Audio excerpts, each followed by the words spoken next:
hablando que este era un paciente con un trastorno de pánico, que el manejo intrahospitalario depende, y pues digamos que depende de la frecuencia de los síntomas, de la intensidad de los síntomas, de si hubo o no respuesta al tratamiento, ¿cierto? Con respecto a la parte de observación. Si requiere uso de psicofármacos, ya dijimos que sí.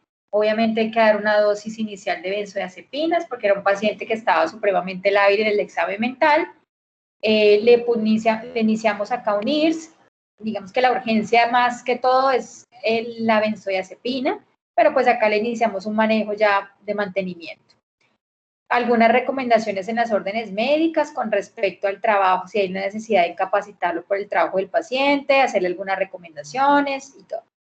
Listo. En la pregunta 4 dice, ¿requiere uso de manejo no farmacológico? ¿Qué dicen ustedes? Toca que abran los micrófonos porque como no los veo, no sé si alzan sus manitos o no.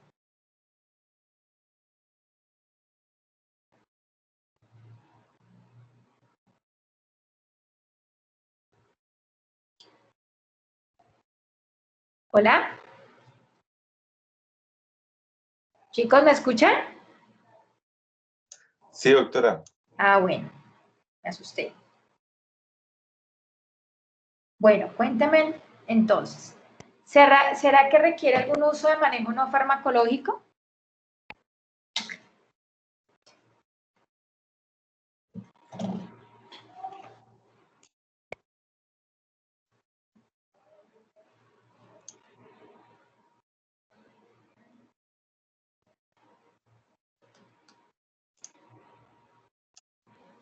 Hola, ¿me escuchan? Voy a revisar porque... Sí, doctora, pero no saben. Bueno, cada vez se conectan menos estudiantes y le damos más tiempito. Qué pesar, pero bueno. Bueno, la pregunta era que si se requiere uso de manejo no farmacológico. ¿Qué tipo de intervenciones ustedes conocen que no sean farmacológicas para el manejo de la ansiedad? ¿Qué han escuchado en las clases con el doctor Guerra?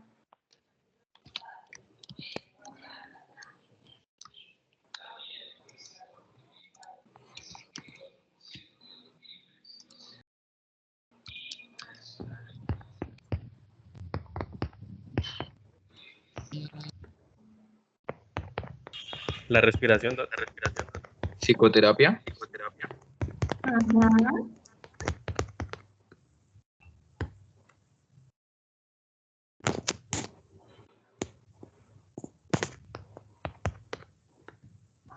Psicoterapia, el manejo de la respiración. Entonces, es importante, como ustedes en el servicio de urgencias no, digamos que a veces no cuentan con el equipo. Si cuentan con psicología, es bueno que le pidan la interconsulta para que le hagan una intervención. ¿Listo? Si no, ese tipo de manejo no farmacológico lo pueden dar si van a dar un manejo ambulatorio a su paciente. ¿Listo?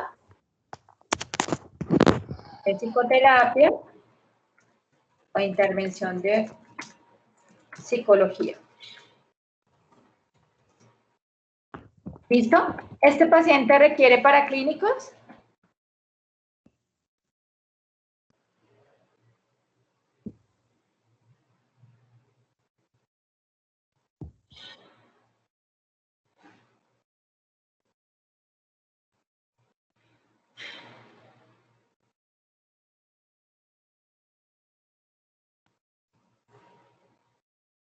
Hola. Doctora, descartar el origen orgánico. Por eso, ¿ustedes le harían paraclínicos?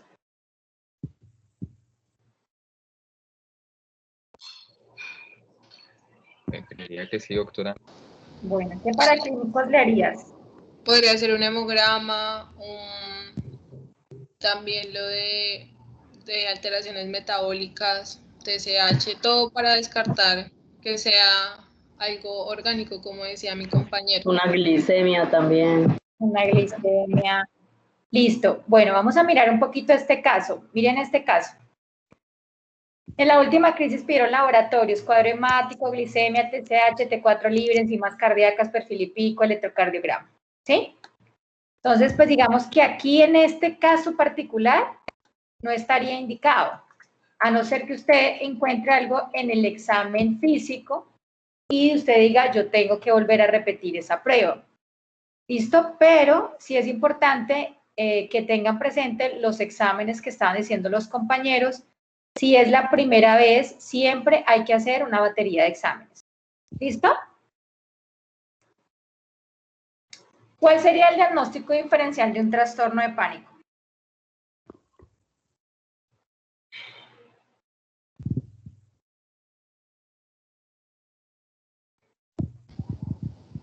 Un trastorno de ansiedad, una fobia también, podría ser.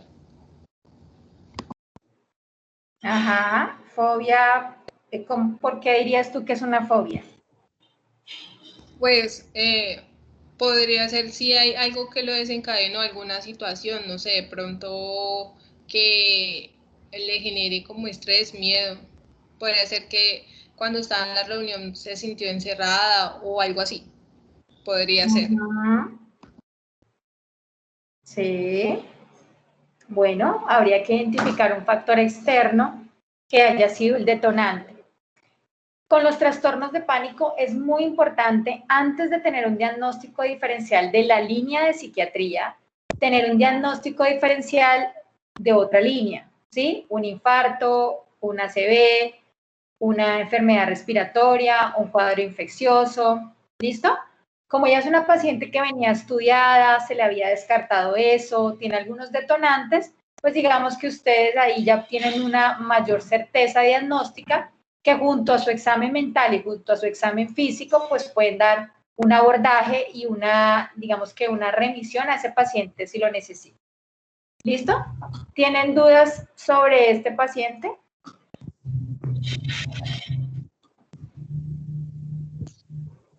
¿También aplicaría una agorafobia, doctora? ¿Por qué dirías tú que es una agorafobia? Te la voy a colocar para que mires. No, digamos que con los elementos que yo te digo, ¿no? Porque puede ser que en mira, la paciente llega con un episodio de pánico. O sea, yo creo que si está sintiendo que se va a morir, de pronto no recuerda en ese momento nada más.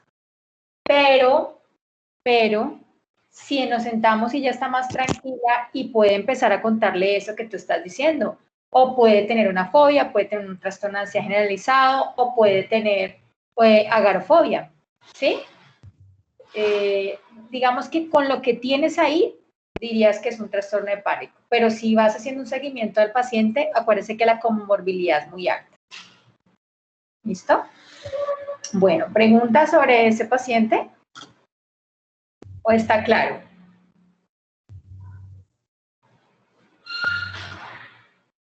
¿Está claro? Sí, señora. Bueno, seguimos con el siguiente caso clínico. Entonces, esta es una mujer, 57 años, personal de salud, ingresa sin acompañante. Bueno, vamos a hacer esto un poquito más, a ver, más dinámico. Vamos a ver.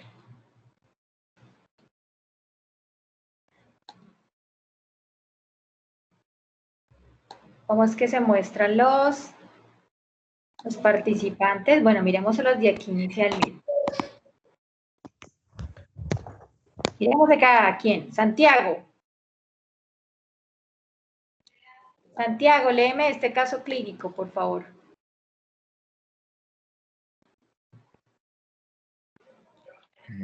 Doctora, hay 3 Santiagos. Ah, entonces miremos a ver qué Santiago. ¿Qué Santiago aparecía ahí? Santiago, Santiago Alejandro Gil.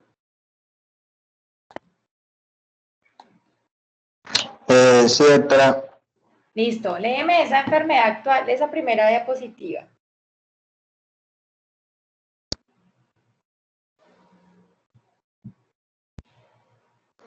Mujer de 57 años, personal de salud, ingresa sin acompañante. Su motivo de consulta es que me pasa algo. En la enfermedad actual, paciente que ingresa a consulta por presentar una percepción de marcada inquietud y desasosiego. Según la descripción, hace de sus síntomas es más allá de preocupaciones, no puedo ni siquiera pensar. El cuadro lo presentó en otros momentos de su vida y aparentemente sin un desencadenante específico. En esas oportunidades evolucionó por algunos meses e incluso por todo un año, y luego los síntomas desaparecieron. Sus padres fallecieron en los últimos años y sus hijos, que son los familiares más cercanos, viven fuera del país. Presentó asociado a ansiedad anticipatoria, preocupación excesiva, insomnio, hiporexia, con síntomas físicos como ahogo, cefalea y cervicalgia. En revisión por sistemas, un mareo ocasional, de antecedentes patológicos, fibromialgia, medicaciones, acetaminofén, cirugía, cesárea número 2, alérgico niega y tóxicos niega, al examen físico sin hallazgos positivos. Listo, Santiago, gracias. Okay. Ustedes con esta enfermedad actual, ¿qué sospechan? ¿Qué creen ustedes que tiene esta paciente? Trastorno depresivo, doctora. ¿Un trastorno qué? Yo diría que tiene trastorno depresivo. Tiene un trastorno depresivo, listo. Dime cuáles elementos tienes para sacar que tiene un trastorno depresivo. El abandono familiar, doctora. Dice que en los últimos años se le murieron los padres. Los familiares más cercanos están fuera del país. Esta mujer está totalmente sola. Entra pues en un estado de abandono, imagino yo. Bueno, por lo menos así me sentiría. No, pero con los elementos que tienes ahí, porque esos ya son juicios. Sí, digamos que estaríamos diciendo que toda mujer que llega después de los 50 y mueren sus padres y sus hijos se van a estudiar, están condenadas a ser depresivas.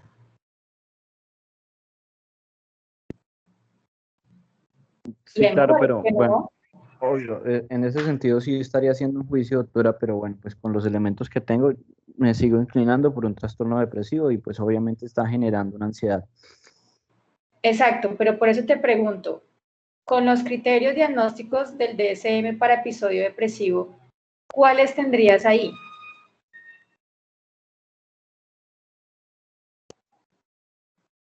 O sea, ¿cuáles son los criterios diagnósticos del DSM-5 para episodio depresivo? No los tengo a la mano, no los recuerdo tampoco. Este es el sentimiento de tristeza y la pérdida de placer por hacer las actividades diarias. Ajá. Listo. Bueno, la compañera que dijo ansiedad, ¿en qué elementos basa digamos que esa sospecha?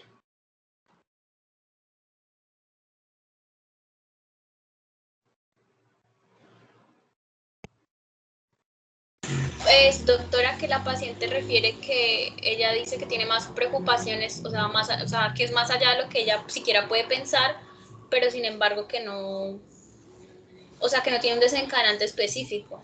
A mí me parece que sí cumple como un poco los criterios del trastorno de ansiedad. Digamos que miren el motivo de consulta, me pasa algo muy genérico. Y la evolución también. Exacto. O sea, el motivo de consulta muy genérico, me pasa algo. Puede pasarle algo de ansiedad, tristeza, falta de sueño, ¿cierto? O sea, no está mal que podamos sospechar que un paciente de estas características esté depresiva. ¿Qué es importante? Que el tratamiento puede ser el mismo, pero el abordaje, digamos que la forma como enfocamos el paciente es donde está la diferencia, ¿sí?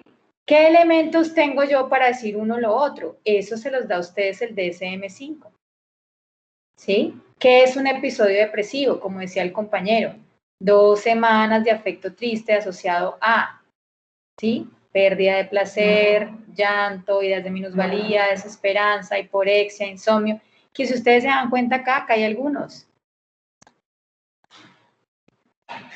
Pero acuérdense que el insomnio es para todos, casi para todos. Hiporexia también. Pero ¿qué es importante? Mire, la paciente dice, ella ingresa a la consulta por una percepción marcada de inquietud y desasosiego. Doc, yo acá encontré sobre trastorno bipolar con ansiedad. Dice que si tiene ansiedad tiene que tener la presencia de 2 o más de los siguientes síntomas del episodio de manía, hipomanía o depresión actual o lo más reciente. Entonces el primero es que se siente nervioso o tenso, se siente habitualmente inquieto, dificultad para concentrarse debido a las preocupaciones, miedo a que pueda suceder algo terrible y el individuo se siente que podría perder el control de sí mismo. Entonces ahí se especifica de acuerdo a la gravedad si es leve, moderado, grave o grave. Es que si, bueno, leve, 2 síntomas, moderado, 3 síntomas, moderado, grave, 4 y grave, los 5 síntomas con agitación motora. ¿Qué es importante cuando hablamos de trastorno afectivo bipolar con ansiedad? ¿Qué sería importante tener, de esta paciente para poder abordarla hacia allá? Los antecedentes, ¿no? Es correcto, que tenga un antecedente de trastorno afectivo bipolar. Porque si esto es un primer episodio o un segundo episodio, no cumple los criterios todavía de un TAP. Pero si tenemos un paciente con un antecedente de TAP que llega con este cuadro clínico, claro, ahí estaría. ¿Sí? ¿Qué más? ¿Qué más les hace a ustedes pensar? ¿Hacia dónde? ¿Qué otras cosas?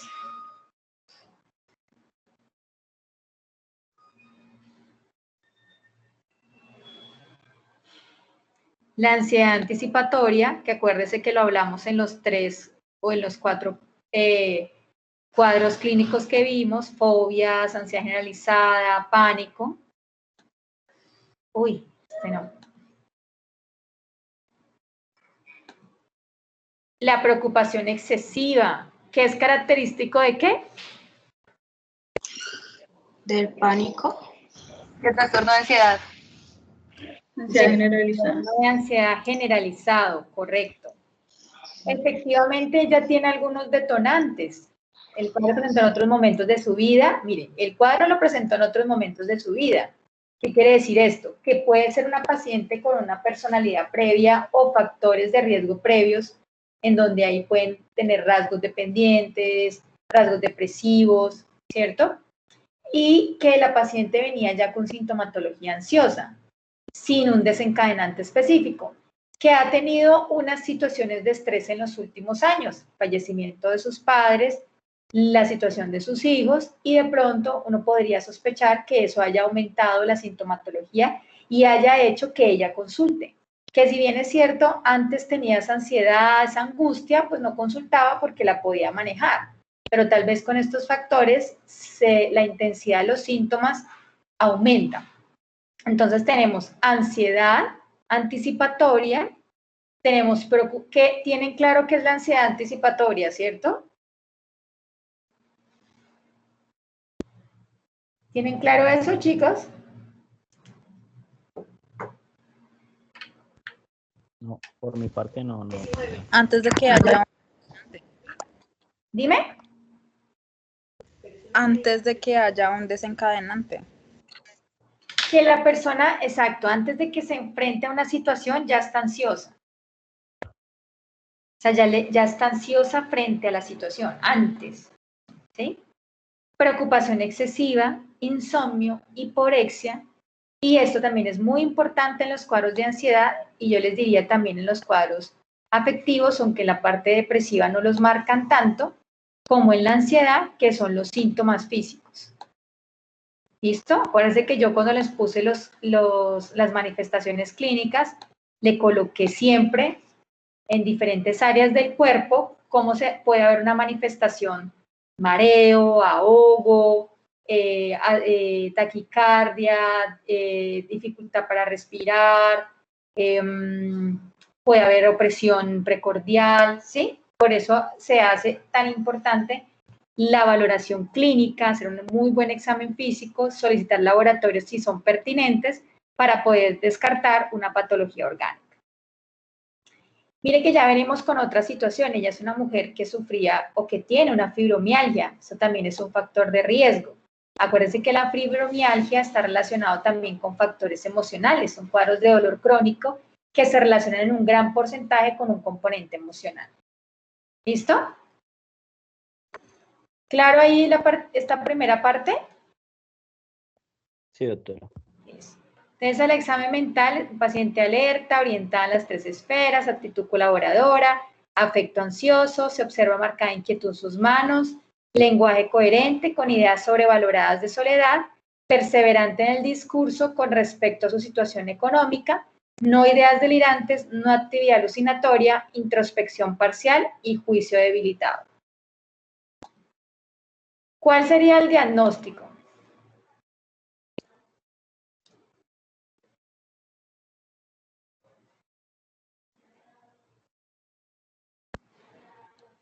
Ya lo dijeron. El trastorno de ansiedad. Sí, digamos que según la enfermedad actual tendríamos un trastorno de ansiedad.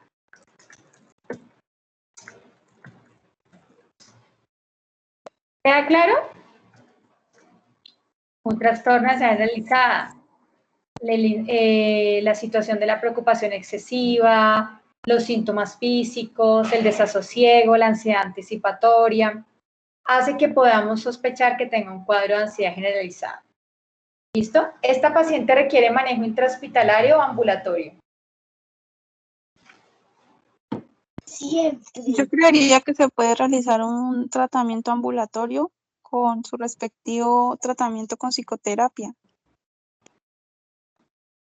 ¿Alguien dice otra cosa?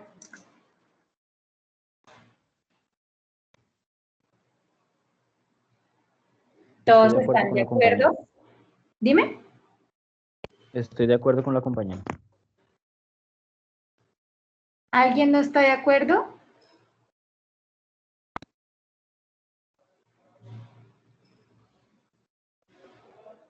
Correcto. Este es un paciente para un manejo ambulatorio. Lo más probable es que esta paciente les llegue a ustedes es por consulta externa. Es la puerta de entrada más frecuente de estos pacientes. ¿Sí? Y le va a contar, pues, que más que todo, a veces el motivo de consulta es el dolor de cabeza, el cansancio, ¿sí?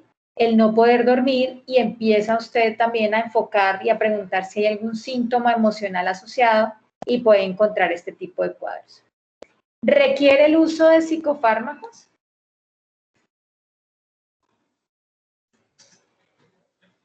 Sí, señora. Bueno, ¿qué le pondrías? Ansiolítico. Listo, ¿qué ansiolítico le colocarías? Pues podríamos ponerle haloperidol. ¿El haloperidol es un ansiolítico? El haloperidol es No, es un antipsicótico. El haloperidol, sí, benzodiazepinas. pero Alprazolam se puede poner. Sí. Pero en un caso, digamos, de él que pues, o sea, bueno, el paciente en cualquier momento puede como entrar en una crisis o en un ataque de pánico, ¿no? ¿Y tú a un ataque de pánico le pondrías haloperidol? El ataque de pánico también es benzodiazepinas. Acuérdense que el haloperidol tiene unos efectos adversos y uno se llama acaticia. Y eso se los digo porque no es que la compañera diga cosas que no suceden. Es muy frecuente ver en la práctica clínica que manejan los cuadros de ansiedad con haloperidol. Y lo triste es que el paciente presenta aumento de la ansiedad, ¿sí? Asociado a síntomas de impregnación. Y ya no tiene un cuadro de pánico, sino que no sabe por qué no se puede quedar quieto, tiene una distonía, ¿sí? Y entonces, ¿qué hacemos? Entonces, el haloperidol hay que tenerle mucho cuidado, hay que manejarlo con cuidado. Mire que no estamos hablando de esquemas de sedación, estamos hablando de medicación oral. Podemos darle una benzodiazepina a dosis bajas, podemos darle 10 goticas de clonazepam si le tenemos miedo al uso de la benzodiazepina. Pero debemos tener presente, y eso que dice la compañera no está lejos, ¿sí? De lo que sucede en la práctica clínica y muchas veces nos ha tocado llegar a manejar pacientes que tenían ansiedad al ingreso y en ese momento están con un cuadro de impregnación por el uso de haloperidol. Y eso es doloroso, doctores. Yo no sé si ustedes han tenido un mico, ese gorila que le llaman, es 10 veces peor. El paciente suda del dolor. Entonces, si hay necesidad de poner el medicamento, que haya una justificación clara, que usted pueda argumentar en su historia clínica de por qué puso el haloperidol. ¿Listo? Bueno, entonces le van a colocar alprazolam, gotas, tabletas. ¿Qué le van a poner a este paciente? Se puede tableta por 0,25. 0,25. Listo. ¿Cómo se la colocas?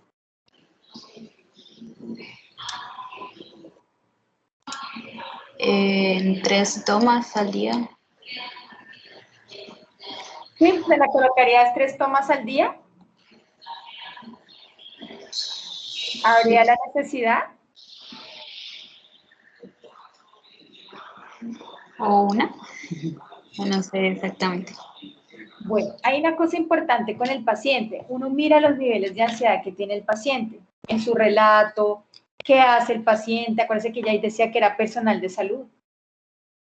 ¿Sí? Si no vemos que está desencadenando ataques de pánico, que le dificulta su estilo de vida, bueno, todo esto, pues obviamente tenemos que incapacitarla y dejarla tranquila. Pero si tenemos un paciente que está con un cuadro de ansiedad generalizado, y ahorita les voy a decir otra cosa importante también con respecto al argumento de la parte depresiva, y es qué podemos hacer con esta paciente si le ponemos 3 veces al día el medicamento, pero interferimos con su trabajo. ¿Qué tanta dosis de benzodiazepina necesita? ¿Será que le podemos colocar solo una en la noche para que pueda dormir bien y esté tranquila? Si tiene los síntomas, se puede poner, digamos, en ese momento, como ahora. Sí, se lo puedes dar una tabletica ahora, sino que esa paciente dijimos que era ambulatoria. Si la vas a dejar en observación, dale la benzodiazepina y la dejas unas 4 horas. También es válido. Todo depende de los niveles de ansiedad que usted vea. Usualmente estos pacientes consultan es por consulta externa. Entonces usted le puede formular la benzodiazepina para que pueda conciliar el sueño y esté tranquilo. Usted le puede decir una tableta en la noche. Si usted ve que tienen altos niveles de ansiedad, puede también colocarle goticas. Y con las goticas, pues es más fácil, ¿sí? Dosificar 3 veces al día o 2 veces al día. ¿Correcto? Puedes también ponerle clonazepam tableta, al alprazolam también viene con tableta. Si la ansiedad es muy alta. Clonazepam. Dime. Clonazepam. Clonazepam gotas y clonazepam tabletas. Lorazepam, doctor. Lorazepam también le puedes colocar lorazepam. Se viene De 1 de 2 miligramos. Ese sí, digamos que con el lorazepam sí le recomiendo que sea solo en la noche. Pues por esta paciente que tenemos acá, ojo, estoy hablando de esta paciente, tenemos pacientes que tienen 3 veces al día, ¿sí? Ustedes pueden colocar una benzodiazepina, porque tenemos una paciente ansiosa. ¿Listo? ¿Qué más pueden colocar?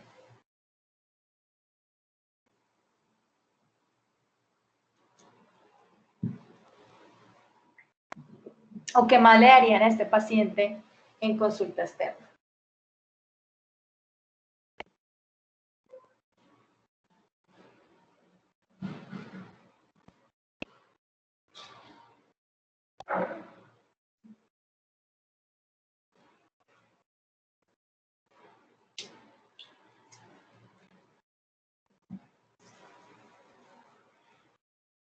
Hola, ¿me escuchan?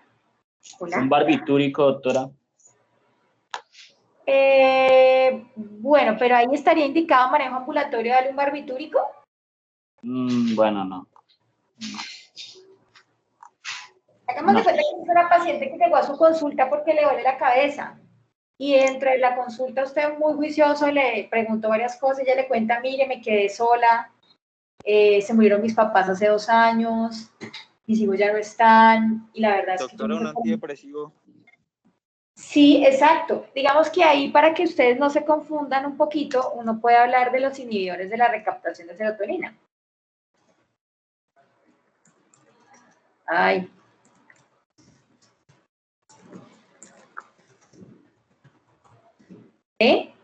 O los duales. ¿Listo? Puede también ser un tricíclico, pero hay que tener un poquito más de cuidado. ¿Sí? ¿Cuál le pueden colocar al paciente? Pues eso ya depende de la disponibilidad que tengan. Factores económicos.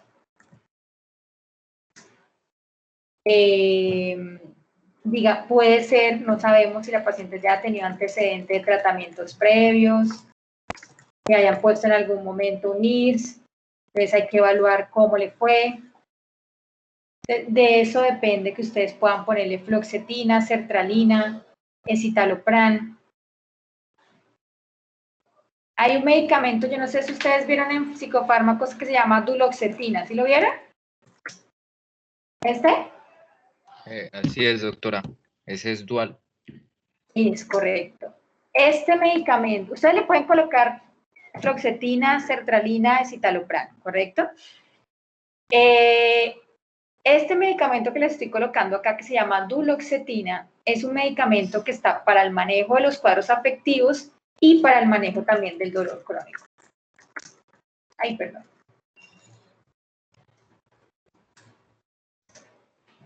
Pues para que ustedes también, pues si bien es cierto, digamos que ustedes en su práctica no lo van a formular rápidamente, pero para que lo tengan presente.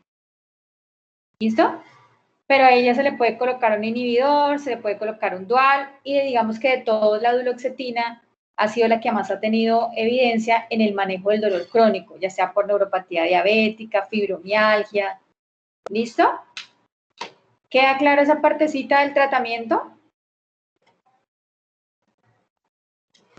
Señora. Le podemos entonces decir, Sí, señora. Se hace remisión por consulta externa de psiquiatría, también remisión por consulta externa de psicología. Y en esta parte farmacológica, pues también es importante hablarles a nuestros pacientes de estilos de vida, manejo del estrés, actividad física, que está dentro de los estilos de vida, ¿sí? Pueden también hablar de higiene de sueño, y pues pueden mandarla obviamente a psicoterapia y a otro tipo de intervenciones.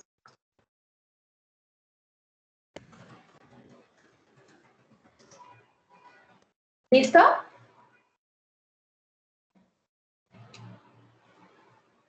¿Listo, chicos? ¿Requiere paraclínicos?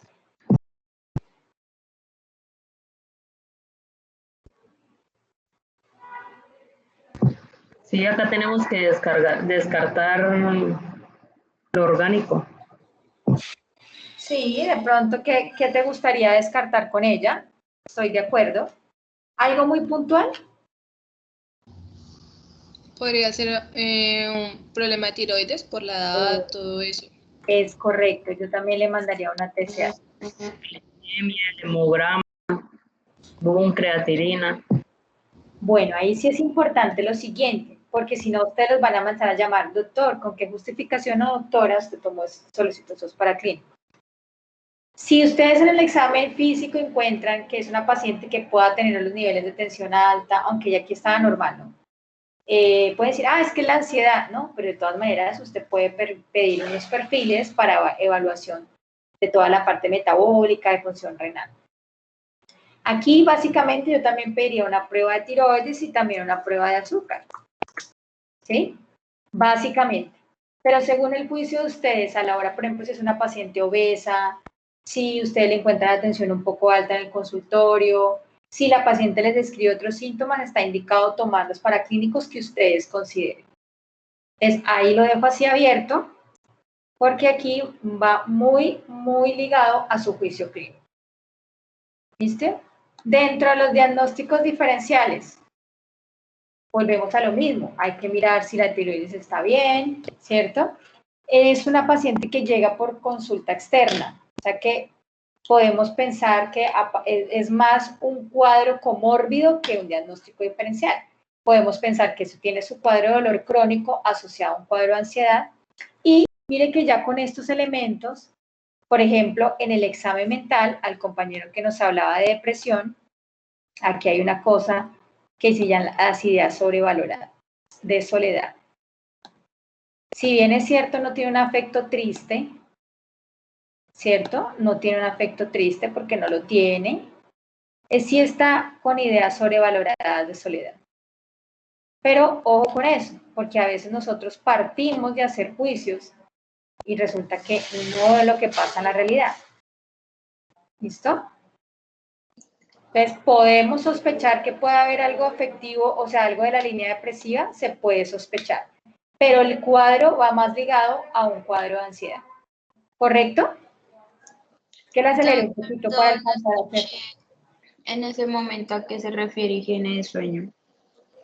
Higiene de sueño, bueno, ustedes van a ver clase de sueño y van de pronto a poder hablar un poquito más, pero higiene de sueño es que son unas pautas que uno les da al paciente como rutinas, horarios, no hacer actividad física antes de acostarse a dormir, no tomar bebidas oscuras, no apagar todo estímulo luminoso. Si usted no tiene uso de medicación y está acostado y no se puede dormir, levántese, no se salga de la habitación, dé una vuelta por la habitación y vuelve y se acuesta. ¿Sí? Si tiene uso de medicación, debe permanecer en cama. Son ese tipo de pautas que uno le da a los pacientes para tener una mejor higiene de sueño. Que en el día no se duerme, que se duerme en la noche. ¿Sí? Básicamente eso. Así pues por abuelo de pájaro. ¿Listo? ¿Alguna duda con esa, yo tengo una pregunta. Señora. Esto es que yo alguna vez, creo que es el mismo. si en dado caso ella hubiera llegado por urgencias con una posible crisis de ansiedad con respecto al manejo, ¿qué tan es verdad el uso de los antihistamínicos para el uso de las crisis de ansiedad? También se pueden utilizar según la crisis de ansiedad y más que todo lo utilizamos a mantenimiento, porque es que nadie ha podido igualar la benzodiazepina en el inicio de acción, pero pueden utilizar antihistamínicos, sí. A veces se puede utilizar, por ejemplo, en mujeres embarazadas. Podemos utilizar difenhidramina, por ejemplo. Pacientes en donde tengamos de pronto ciertos temores con el uso de las benzodiazepinas, podemos también utilizar, lo que más utilizamos nosotros de antihistamínicos es la difenhidramina. ¿Sí? Es lo que más usamos en la parte de psiquiatría de la familia de los antihistamínicos. Cuando tenemos temor por pacientes que tienen perfil de pronto adictivo, pacientes adultos mayores, pacientes embarazadas, y preferimos utilizar el antihistamínico antes que la benzodiazepina. O podemos utilizar la dosis única de benzodiazepina para el manejo rápido de la crisis si llega a una crisis muy marcada y luego se deja mantenimiento el antihistamínico, pero se puede utilizar. Y en un dado caso que esta paciente fuera como tendencia a una adicción y eso, ¿podría utilizar para el manejo ambulatorio el antihistamínico? Sí, se puede utilizar la difenhidramina, cápsulas por 50 miligramos, una en la noche. ¿Sí? Si ya es una ansiedad muy marcada, que rápidamente no va a mejorar con el antihistamínico, sí es bueno poner la benzodiazepina. Pero si tienes una paciente que pues describe los cuadros, que le pasan estas situaciones, que ella identifica que puede ser por lo que se siente sola, ¿sí? Porque no tiene con quién hablar, por la situación del duelo de sus padres, o sea que ella logra tener una muy buena introspección, una muy buena capacidad de reconocer sus estados emocionales. Utilizamos a veces solo dosis de antihistamínicos o a veces solo colocamos el IRS, no tenemos que colocar la benzodiazepina. A veces solo colocamos el IRS. Pacientes, por ejemplo, que dicen no duermo bien, sino que me he estado como muy angustiada, a veces como que me preocupo mucho y empezamos a identificar algunos elementos, pero ellos no dicen, no, yo en la noche duermo bien, no tengo ningún problema, o tengo que madrugar, alguna cosa, utilizamos solamente el inhibidor de la recaptación de serotonina o el dual, o digamos que el medicamento que se necesita en ese momento. No es una regla que tengan que poner benzodiazepinas. Estos dos casos los traje básicamente porque eran pacientes más sintomáticas para el manejo de lo que es en la parte primaria. Pero si ustedes en consulta externa les llega un paciente y dice que sí, que a vez en cuando se pone ansiosa, que identifica como que le dan angustias, que viene teniendo dificultades, que ustedes la ven que tiene varios síntomas y desean iniciar un inhibidor, pueden hacerlo sin la necesidad de poner una benzodiazepina. ¿Listo? Listo. Listo. Bueno, ahora sí. Ay, Dios, perdón. Voy a cargar la otra presentación.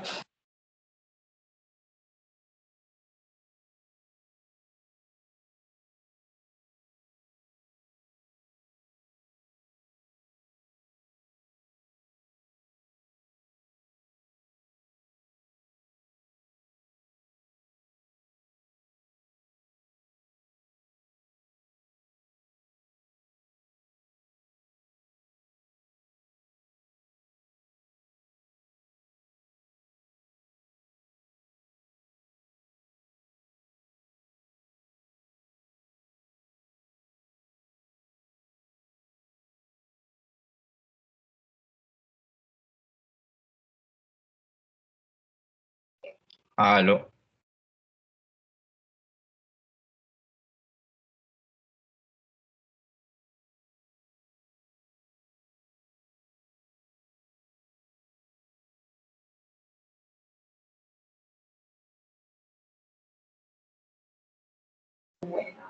¿Listo? ¿Me escuchan, chicos? Hola. Sí, señora. Sí, Bueno, doctor. entonces acabamos ya con toda la parte de ansiedad. Espero hayan aprendido porque es de lo más frecuente que ustedes van a ver. Son los cuadros de ansiedad y los cuadros depresivos.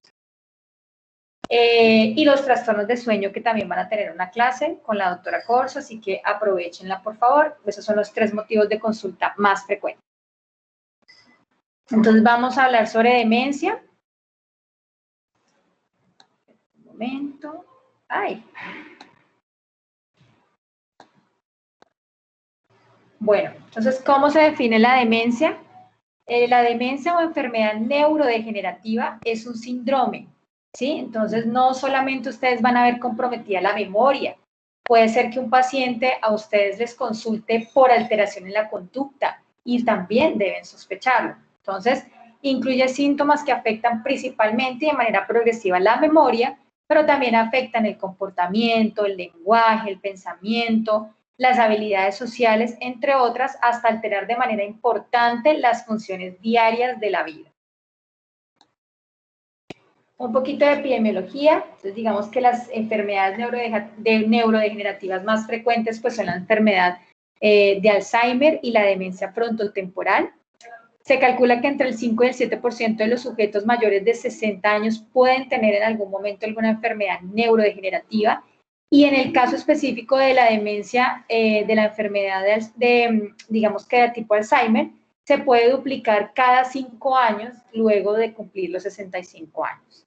La mayor prevalencia la tiene la enfermedad tipo Alzheimer. Digamos que los que más consultan y los que más rápido consultan son pacientes con cuadros de demencia frontotemporal y vamos a ver más adelante por qué. Y lo que ustedes van a ver es que son pacientes menores de 65 años. Y pues, ¿qué pasa con la demencia? Pues genera unos costos elevados al sistema de salud por la necesidad que tiene uso de pañal, uso de enfermería, 12 horas, 24 horas, asistencia en casa, pues a medida que obviamente que el cuadro va evolucionando. No quiere decir que desde el principio se requiera todo esto, pero pues todo esto genera unos costos elevados al sistema de salud, a la familia y a la sociedad en general. Desde el área de la psiquiatría, ¿sí? Porque ustedes probablemente vieron las demencias también desde el área de la neurología. Entonces, yo me voy a enfocar acá desde psiquiatría. Desde psiquiatría, ¿qué es lo que nosotros vemos? ¿Cuál es nuestro motivo de consulta? Los trastornos de la conducta y muchas veces también las dificultades en la cognición. Pero lo que vemos es que son pacientes adultos mayores que nos consultan porque los familiares, porque cambian en su conducta, porque cambian en su afecto y asociado pues tienen algunos cambios a nivel de la esfera cognitiva. Entonces, en el DSM-5 hubo algunos cambios y básicamente ellos lo que priorizaron fue identificar esas manifestaciones clínicas previas a la demencia. Ustedes saben que ahí es donde, digamos que mejor uso tienen los medicamentos antidemenciales, entre comillas, porque pues ellos no previenen la demencia, pero digamos que tienen un mayor efecto y una mejor respuesta terapéutica. También plantea la posibilidad de hacer un diagnóstico cuando cualquier dominio cognitivo, ¿sí?, esté pues obviamente alterado. Puede ser la memoria, puede ser la parte social, puede ser las funciones ejecutivas, que son muy importantes, puede ser el lenguaje.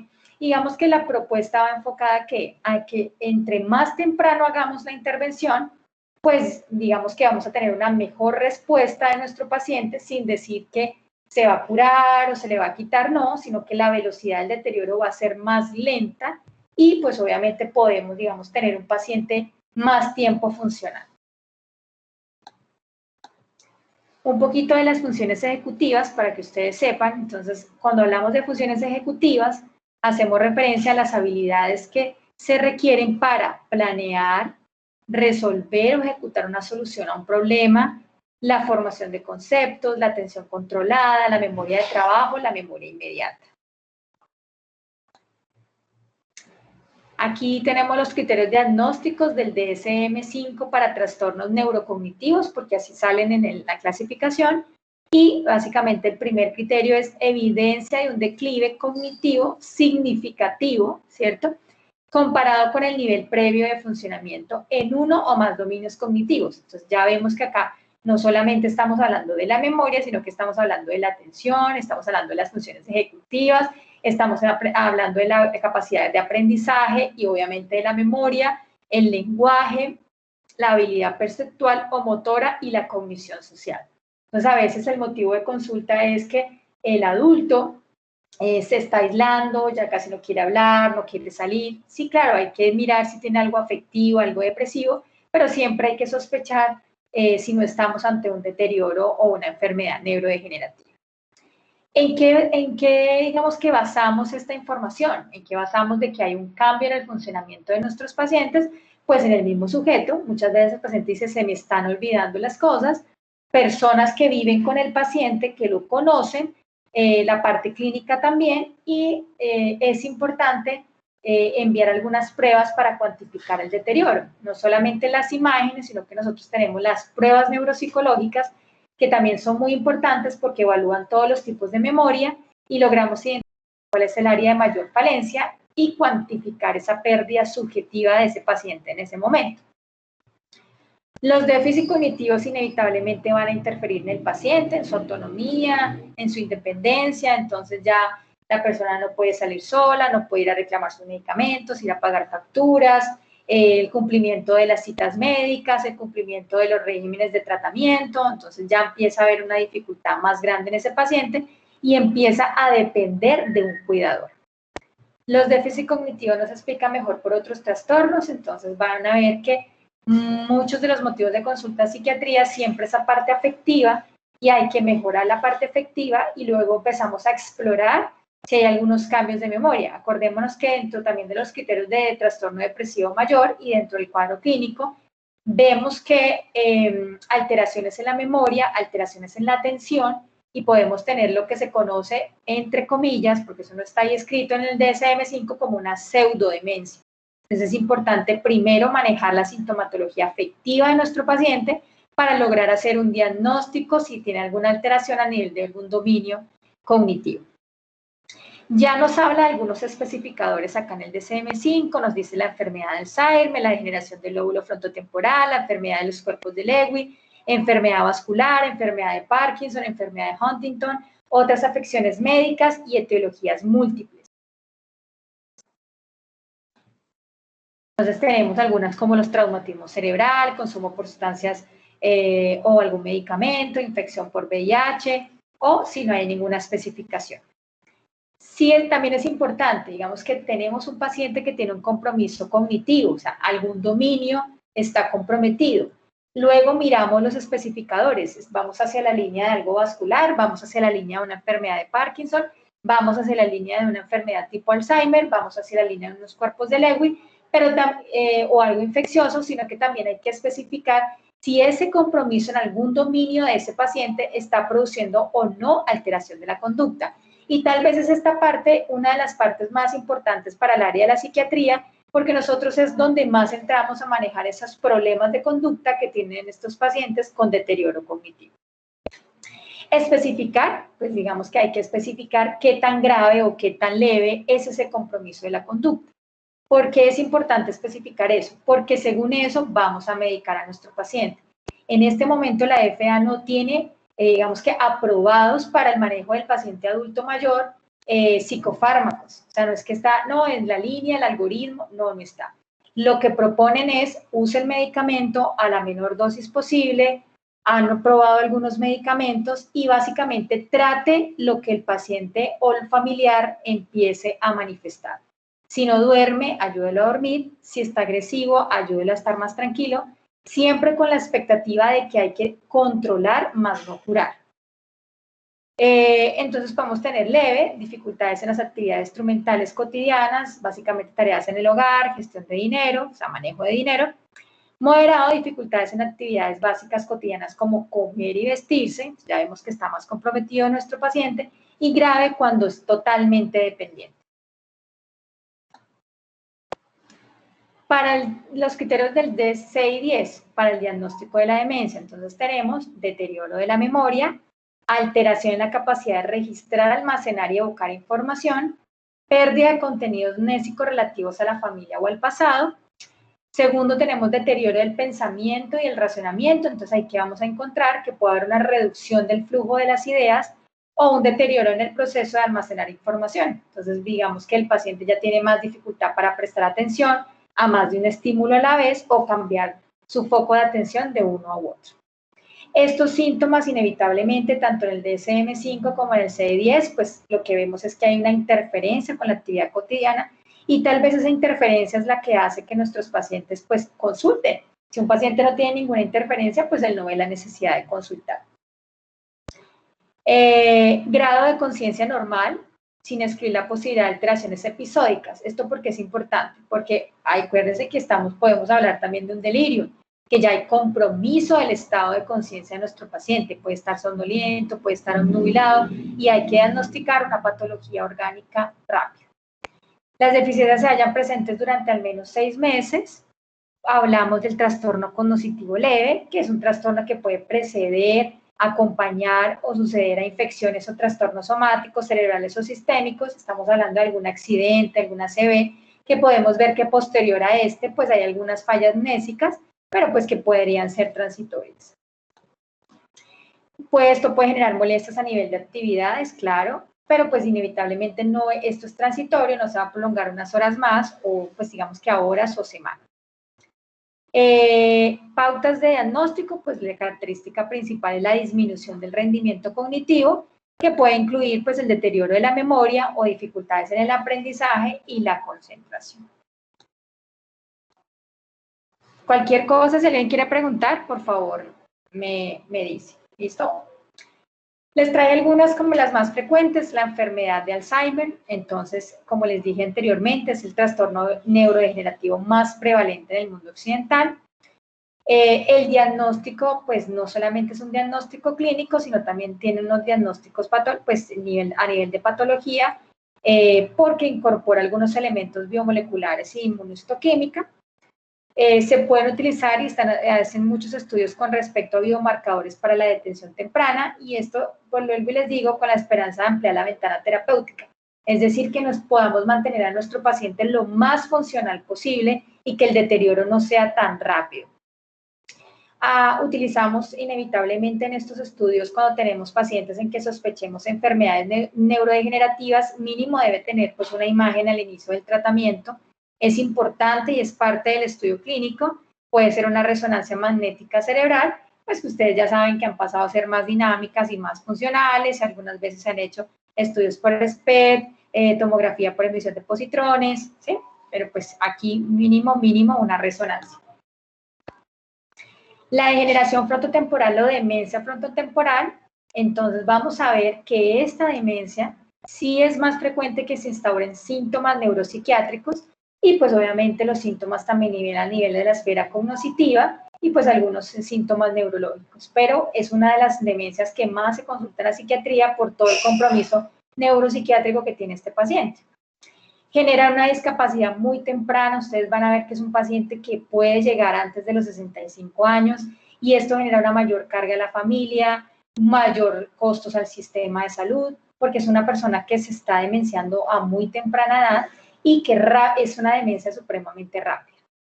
Aquí les traje a tener en cuenta el rango de edad, 45 a 64 años, e incluso hasta puede haber demencias en menores de 45 años. Se confunden con trastornos mentales de inicio tardío y esto es por lo que les acabé de decir. El debut más frecuente de estas demencias frontotemporales son los síntomas neuropsiquiátricos. Entonces vemos cambios de conducta, ideas delirantes, actividad alucinatoria, pero es nuestro primer episodio, o sea, es un paciente que a los 60 años, a los 55, a los 58 empieza a hacer unos primeros síntomas neuropsiquiátricos y empezamos, no, pues puede tener un trastorno delirante crónico, puede tener, pero siempre hay que sospechar que es un paciente que puede estar entrando en una demencia frontotemporal. Compromiso temprano de la conducta, se compromete tempranamente el lenguaje. Esto es importante, pues que digamos que es importante la cultura de cada individuo, pero la misma cultura o el mismo entorno identifica que no es adecuado en este paciente lo que está sucediendo. Vemos que son pacientes que tienen una pérdida de autocontrol, entonces son impulsivos, son irritables, coprolálicos, tienen algunas conductas inapropiadas, alteración en el pensamiento, alteración en el juicio. Entonces, ustedes se van a dar cuenta que es un paciente que más consulta por eso que netamente por la pérdida de memoria. Entonces, ustedes van a ver que pueden haber grados variables de desinhibición, unos pacientes que se inhiben, salen corriendo desnudos, empiezan a hacer la celotipia, a tener conductas de riesgo, apatía, falta de empatía, comportamientos compulsivos y hiperoralidad. Tenemos la enfermedad de los cuerpos de Lewin y la enfermedad de Parkinson en pacientes mayores de 65 años. Se caracteriza por alteraciones cognitivas progresivas que alteran la atención, las habilidades visoespaciales con cuadros clínicos que pueden ser fluctuantes. Entonces la persona habla de, no, pero es que él por momentos es muy lúcido, pero por momentos empieza a hablar cosas raras, se pierde, empieza a tener actividades alucinatorias. Acordémonos que los medicamentos para la enfermedad de Parkinson pueden generar síntomas psicóticos. Entonces, muchas veces ustedes van a encontrar en estos pacientes la presencia de esta sintomatología. Más o menos en enfermedad de Parkinson hablamos que el 40% puede tener síntomas cognitivos. No quiere decir que todo paciente con enfermedad de Parkinson tenga demencia, ¿no? Pero hay un alto porcentaje de pacientes que pueden llegar a cuadros de demencia. Lo mismo, aquí también vemos que la presentación inicial de síntomas, básicamente es de síntomas neuropsiquiátricos y eso tal vez hace que sea muy difícil su detención temprana. Entonces hemos visto muchos pacientes con enfermedad de Parkinson, algunos también con otro tipo de enfermedades neurológicas que debutan es con cuadros depresivos, con cuadros de ansiedad, de aparición tardía y empiezan a manejar los síntomas y el paciente no mejora, y es que de base hay una enfermedad neurodegenerativa. Que es importante acá poderla diagnosticar. ¿Por qué? Por el paciente y más que todo por la familia. Diagnóstico a las familiares, poderles explicar qué es lo que van a esperar, poderles decir con tiempo cómo se deben organizar, es una muy buena forma de poder controlar la ansiedad digamos que de la familia. ¿Todo bien hasta ahora? Sí, señora. Sí, listo. Entonces tenemos la demencia vascular, entonces esta demencia pues básicamente como su nombre lo dice, se presenta luego de lesiones cerebrales extensas, generalmente secundarias a eventos cerebrovasculares. Vemos un deterioro cognitivo que es escalonado, algunas veces es súbito. Podemos tener demencias vascular de origen cortical y esto básicamente estamos hablando de lesiones de grandes vasos y alteraciones cognitivas de rápida evolución que se acompañan de compromiso motor, sensitivas y afasia. También tenemos demencia vascular subcortical y digamos que ahí más hablamos cuando hay infartos a nivel lacunar, alteraciones importantes de la sustancia blanca, compromiso motor, disartria, la habilidad emocional, alteraciones en las funciones ejecutivas y pues digamos que a veces hablan de falta de espontaneidad porque parece que el paciente estuviera haciendo, es muy teatral. Hay una paciente así, pero pues ahí en Renovar tenemos una pacientica así. Con respecto al abordaje, yo les traje aquí una forma de abordar que a muchos, pues yo creo que ya casi todos hemos hablado del MH-GAP, que es el abordaje en atención primaria, que es lo que pues digamos ustedes deben tener con mayor fortaleza, y es ese abordaje. Entonces, ¿cómo lo abordamos? Entonces, sospechamos que la persona tiene demencia, entonces pregunte a la persona y también digamos que a la persona que lo está acompañando, a mí siempre me gusta preguntar, ¿usted vive con esta persona? ¿Usted vive con él? ¿Vive con ella? Porque es una persona que la conoce. Si no, es importante que le coloquen a usted la persona con la que vive, porque le puede decir de primera mano información con respecto a cómo duerme, si por momentos tiene episodios de incoherencias, si presenta celotipia, impulsividad. Y lo que le vamos a preguntar es si ha tenido dificultades en la memoria, orientación, en el habla, dificultades en la ejecución de ciertos roles, actividades claves. Ponga a prueba, pues obviamente, la orientación, pregúntele la orientación, haga algunas pruebas de memoria y pues también obviamente evalúe la parte del lenguaje. Para evaluar pues estos ítems podemos utilizar el Mini Mental Test, ahí les traje ahorita el Mini Mental Test para que lo miren. Y básicamente las preguntas serían enfocadas al cuidador, o muchas veces se lo podemos hacer al individuo si el compromiso no es muy grande, y es cuándo empezaron los síntomas por primera vez, qué edad tenía esta persona, fue un inicio repentino o gradual, o sea, es decir, fue paulatinamente en unos meses o en unos años, cuánto tiempo ha durado la afección, empeoran los síntomas en la noche, hay problemas asociados a aletargamiento, alteración de la conciencia, es decir, tiene periodos de somnolencia o obnubilación. Estuvo el inicio vinculado a una lesión de la cabeza, o sea, fue posterior a un golpe, fue posterior a un hematoma, fue posterior a una ACV, o el paciente le dio esto después de que se desmayó, se pegó. Eso es importante pues para hacer el abordaje. Esto que ustedes ven abajo, pues ustedes vieron los especificadores del DSM-5, entonces aquí preguntan si tiene bocio, el pulso lento, piel seca, si sufre de hipertiroidismo, si tiene antecedentes de enfermedad de transmisión sexual, VIH, ¿sí? Cómo es la parte alimentaria, si está desnutrido, si es un paciente que está anémico, si tiene otro tipo de compromiso vascular. Entonces aquí lo que hacemos es básicamente encontrar si hay un diagnóstico diferencial. Este es el Mini Mental Test, yo supongo que ustedes lo conocen, lo han aplicado. Es una herramienta muy sencilla, cada ítem tiene un puntaje, aquí estamos hablando de orientación, que son los primeros 10, tenemos acá la parte de la memoria, que le damos unas 3 palabras al paciente y le pedimos que la repita, ¿cierto? En ese primer momento, luego durante la aplicación del Mini Mental volvemos y les utilizamos las palabras, hacemos la parte de atención y cálculo, si la persona no sabe sumar o restar porque no estudia, podemos utilizar los meses del año. Aquí tenemos la denominación, que es importante, que se altera muchas veces en algunos accidentes cerebrovasculares. La persona sabe qué es, pero no logra encontrar la palabra y eso lo angustia bastante. Hay que pedir también que se repita una frase. Pueden decir ustedes ahí cualquier refrán. Aquí tienen este, pero pueden decir cualquiera. Se le dan unas instrucciones para evaluar si está entendiendo, comprendiendo la instrucción que se está dando y si el paciente la está realizando.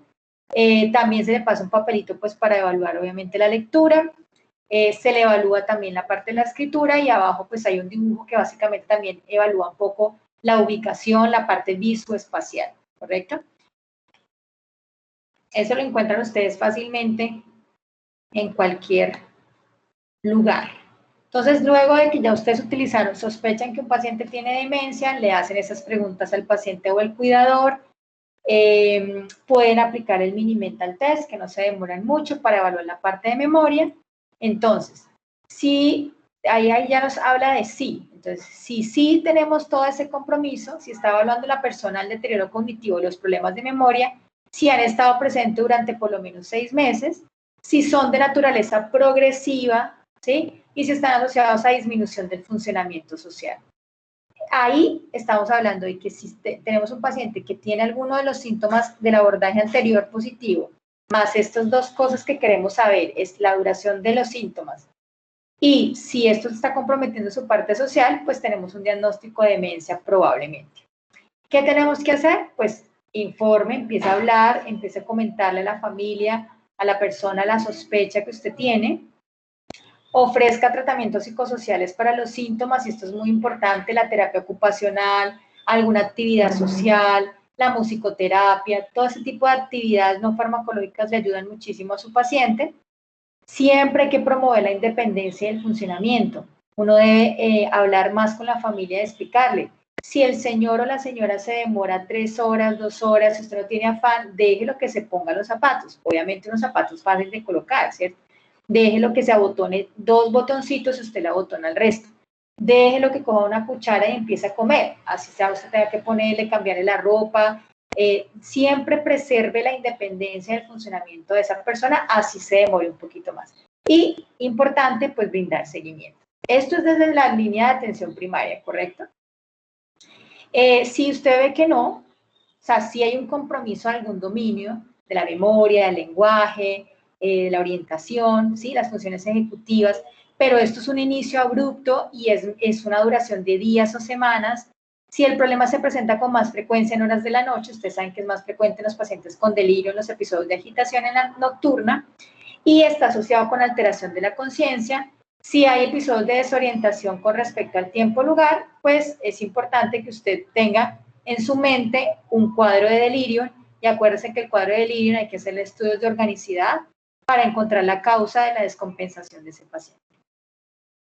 Si tiene otras características inusuales, o sea, no tiene lo que hablamos ahorita del tiempo, sino que vemos que es un inicio antes de los 60 años, si hay un hipotiroidismo clínico, si hay una alteración vascular, si hay una historia previa de VIH, si hay una historia de algún accidente, algún trauma, alguna enfermedad vascular, pues es importante que inmediatamente también pues haga todos los estudios para evaluar si no hay una descompensación de esa patología.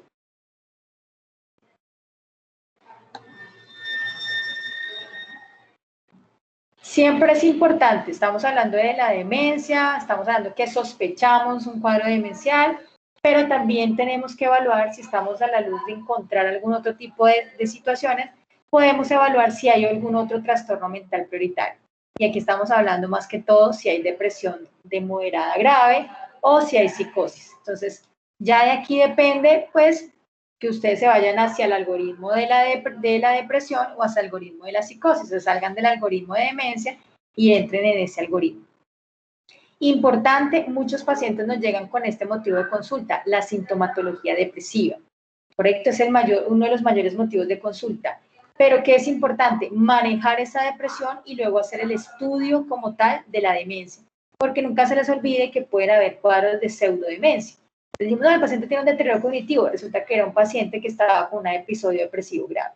Entonces tenemos que manejar primero los síntomas afectivos.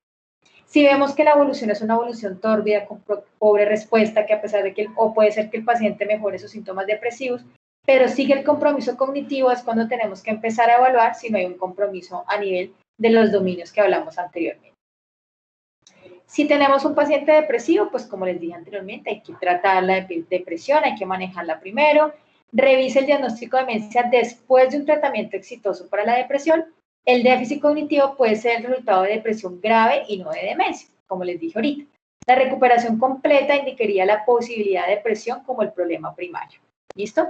Y si pues tenemos un paciente con psicosis, pues lo mismo. Tenemos que tratar primero la sintomatología afectiva o los síntomas psicóticos asociados para ahí sí evaluar el compromiso cognitivo. Tercer punto, ¿tiene la persona síntomas conductuales o psicológicos de demencia? Entonces, hay que preguntarle al cuidador acerca de conducta. Sí, acuérdense que esto es una de las cosas más difíciles, ¿no? Es que el paciente se sale en las noches, es que el paciente no hace sino caminar, ya se ha perdido 3 veces, lo han traído los vecinos, lo ha traído la policía, está agresivo, está agitado, tiene alucinaciones, está con ideas delirantes, está ansioso, está depresivo, está muy lábil, más asociado a los síntomas psicóticos. Con cuánto y con qué frecuencia pues presenta estos episodios, y pues obviamente esto también es muy importante no solamente para el abordaje inicial, sino para los controles posteriores, es qué tan incómodos son estos síntomas para el cuidador. Hay cuidadoras que ya le dicen, no, yo ya sé que él habla cositas raras, yo ya sé que él me dice, él me insulta, ella me dice groserías, pero yo sé que es parte de su demencia, entonces yo no le pongo atención y después se le olvida. ¿Sí? Entonces, ¿qué tan molesto es ese síntoma para el cuidador? Es un factor también importante para lograr manejarlo. Hay que explorar algunos factores precipitantes, como los cuadros físicos, como el dolor, la constipación, la infección urinaria. Si el paciente está depresivo, puede ser que tenga una demencia, pero puede ser que es un paciente que se está deprimiendo también. O sea, puede tener el diagnóstico inicial, pero puede después tener ese cuadro depresivo. Puede también tener, muchos abuelitos a veces se agitan, se alteran, se ponen agresivos, resulta que llegan una semana sin hacer deposición o tienen una infección urinaria, entonces estamos hablando de que puede haber un cuadro de delirio superpuesto a un cuadro de demencia. Explore si existe riesgo inminente de daño para la persona, por ejemplo, a causa pues de, digamos, de la deambulación, que es lo que ellos hablan ahí como vagabundeo, es esa deambulación en donde se sale a la calle, lo puede coger un carro, se puede perder, lo pueden robar, lo pueden golpear, o para el cuidador, entonces lo que vemos es que puede ser una persona agresiva, hemos tenido algunos que sacan cuchillo, que agreden, entonces esto es muy importante, ¿para qué? Cuando también tenemos que hacer intervenciones farmacológicas, acordémonos que el manejo farmacológico va ligado a los síntomas que nuestro paciente manifieste o, bueno, digamos que en este caso, más que el paciente, lo manifieste la familia. Si tenemos síntomas conductuales psicológicos presentes, pues aquí nos habla, acuérdense, volvemos a lo mismo, esto es desde atención primaria, ofrezca terapias psicosociales y brinde seguimiento. Si hay un riesgo inminente de daño o que pueda haber un compromiso en la integridad física de su paciente, aparte de las terapias psicológicas y ofrecer seguimiento, pues estamos hablando de que ahí hay que colocar manejo farmacológico. Bueno, esto ya es casi como lo último. Tenemos el punto 4, si hay factores de riesgo cardiovasculares, enfermedad cardiovascular. Ustedes ya saben, hipertensión, hiperlipidemia, diabetes, fumar, obesidad, enfermedad cardíaca, enfermedad vascular cerebral.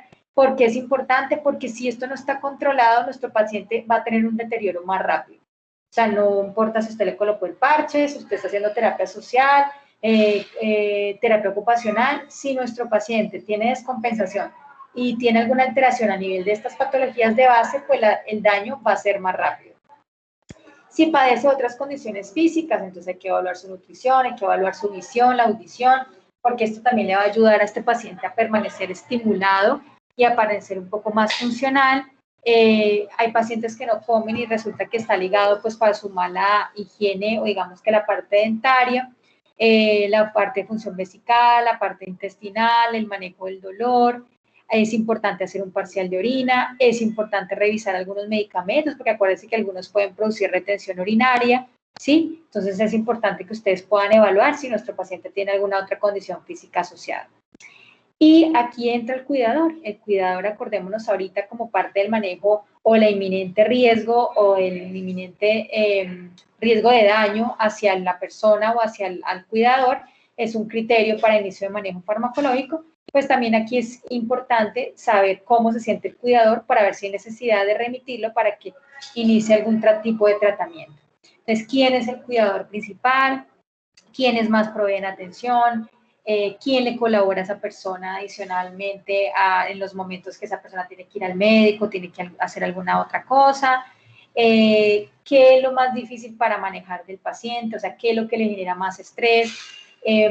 Están los cuidadores afrontando la situación, se siente cansado, está deprimido.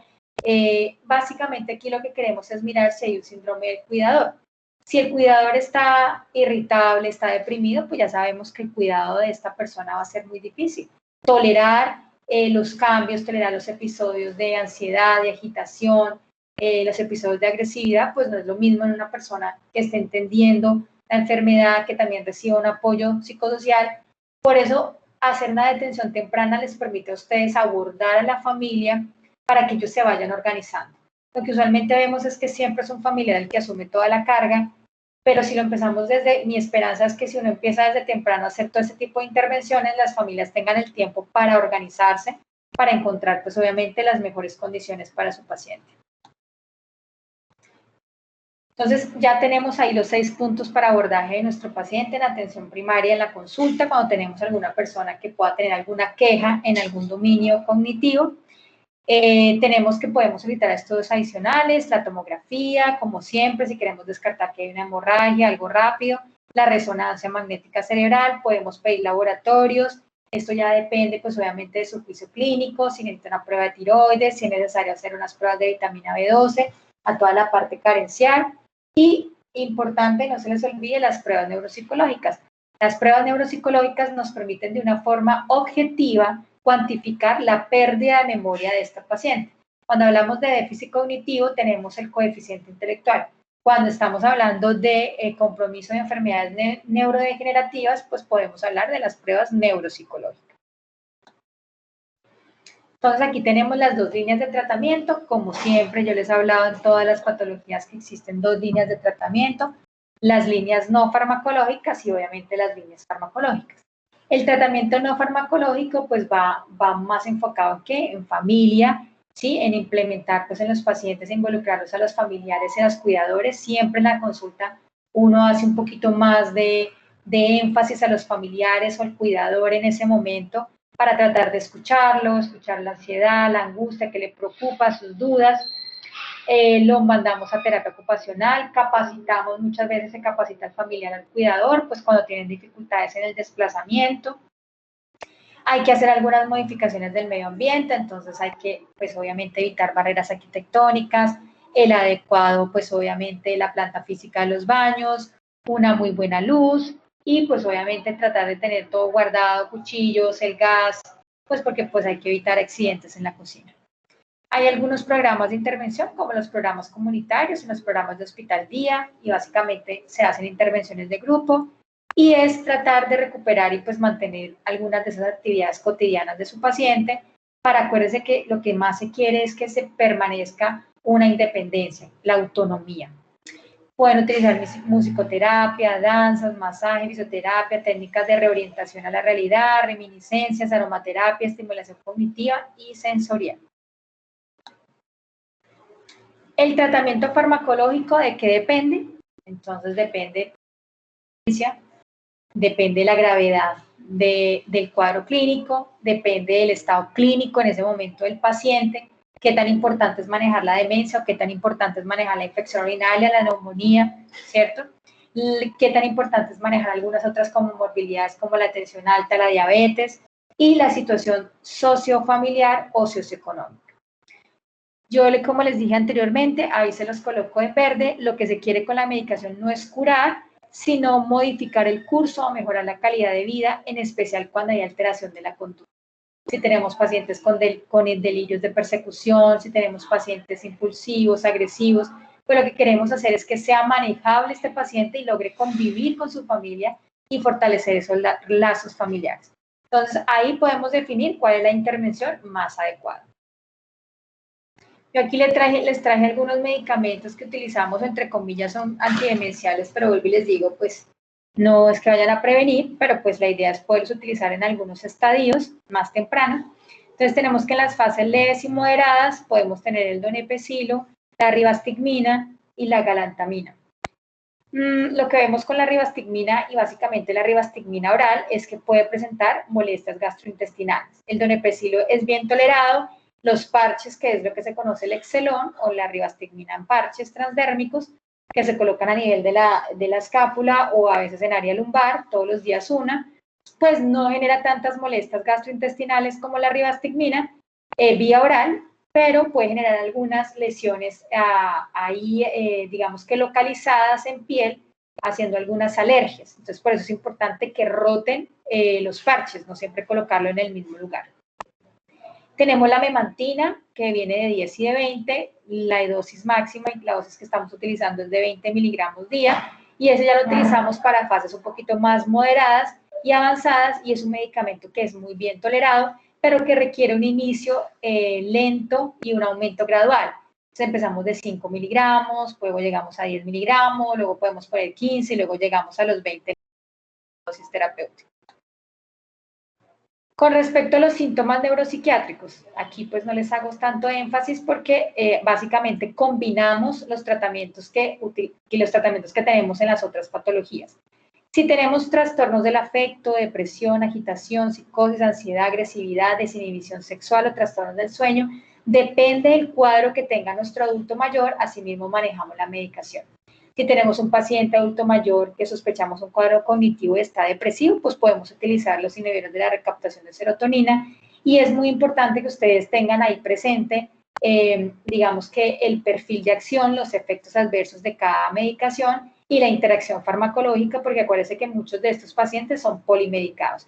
Entonces pueden utilizar el citalopram, es una muy buena línea, es una primera línea que utilizamos en paciente adulto mayor. ¿Por qué? Porque el citalopram tiene una línea exclusiva de metabólica, ¿sí? A nivel del hígado, se metaboliza en otra línea, entonces no genera tanta interacción farmacológica con algunos otros medicamentos para el manejo de la presión o manejo del azúcar. Entonces la citalopram es una buena opción, pero hay que tener cuidado porque en algunos adultos mayores produce hiponatremia. Entonces hay que hacerlo, pero hay que estar pendiente si hay aumento de algunos otros síntomas como alteraciones a nivel de la conciencia o episodios de agresividad, hay que sospechar de pronto algún trastorno hidroelectrolítico.